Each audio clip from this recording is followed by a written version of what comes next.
I've been tattooing for about 9 years now. I've been at this shop for 5 years. The best way I can describe it is an uncomfortable sensation more so than painful. It's kind of comparable to getting scratched by a cat. It's not really enjoyable, but it's bearable. You know, it's kind of a hot scratching sensation. That's the best I can describe it for myself. Every individual person should expect a little bit different pain though, just according to their tolerances.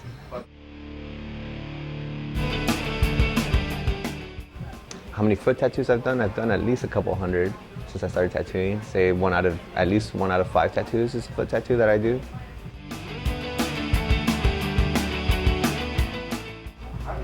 No, unless there was something really wrong with the skin, so if they had like really bad psoriasis or something like that, then yeah, I would advise it. But usually 99% of the people can get a foot tattoo just like they would be able to in any part of their body. Overall, anywhere in your body, it's better to go with a simpler design with a little bit less detail if you want it to last the rest of your lifetime.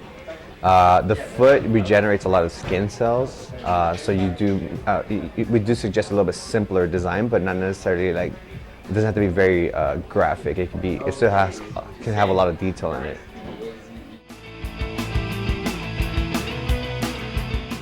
You would take care of it exactly the same that you would any other tattoo. The thing with any type of tattoo is it's best advised to listen to exactly what the artist tells you. Each individual artist does a little bit different style of tattooing, so it affects the skin a little bit differently. My advice for my style of tattooing is to kind of leave it alone. Just keep it really nice and clean, really nice and dry the whole time. Doing a tiny bit of aquaphor an hour after you shower is enough, maybe 2 or 3 days after you first got the tattoo. But again, it's everybody should kind of listen more to what their artist individually asks them to. That way they can hold them liable.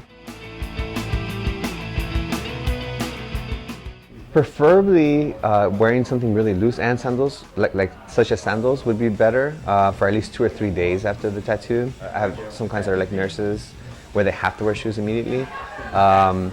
You can get away with wearing them the next day. It's just a matter of just being really gentle when you take the sock off. So like kind of soaking the sock a little bit, taking it off very carefully so it doesn't pull a scab or it doesn't actually get stuck to it.